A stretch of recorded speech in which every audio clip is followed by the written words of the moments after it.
So this is just a quick follow on really from the pictures that people may have seen. This is the pallet racking setup for the Alaskan mill. It's the 2.7 meter beams, which in this configuration gives me a 7-foot log, which is currently on there. Double pallet at the bottom there. The idea behind the double wooden pallet is simply that the log, if the right size, will sit quite neatly within that central channel there. It is pretty sturdy. You can block that up if need be, but overall, as you can see, the whole thing really is pretty rigid.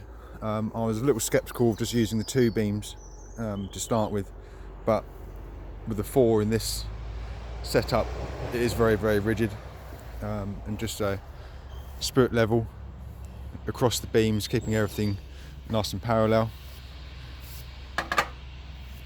Obviously the run down the length isn't so much of a problem. Here it's just a very slight downhill run, which just aids the sliding of the mill. The good thing about these beams, the little sprinkler WD-40, they really slide and glide pretty easily, and with the winch setup is all pretty good. I think the whole thing was about 150 quid, 160 quid. Obviously I had to go and pick those up, but that's a full shiny galvanized 2.5 meters, which I cut down to about 1.8, I think they are.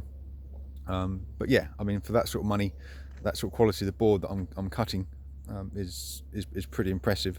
I always found initially that getting that front rail and the back rail parallel, coming in and out of a cut, you always end up with a lip.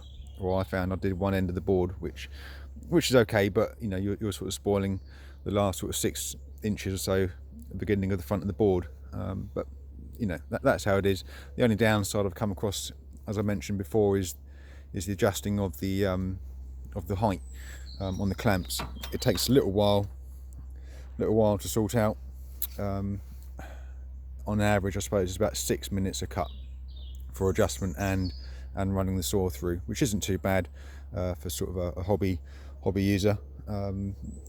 Yeah, I'm sure there's quicker ways. The old steel mills with the windy handles, you know, may be the way to go, but then you're limited on the size of the bar clamp, I think, with those, though I haven't really looked into that. But the main thing really is the quality of the finish. If you look at this board, this macro carpet board from the other day, as you can see, there is virtually no chain chatter on that at all, on that finish of that slab. Really impressive, and that's actually using the steel ripping chain, not the Granberg. The Granberg, which is a bit more expensive, which I couldn't really sort of justify at the time.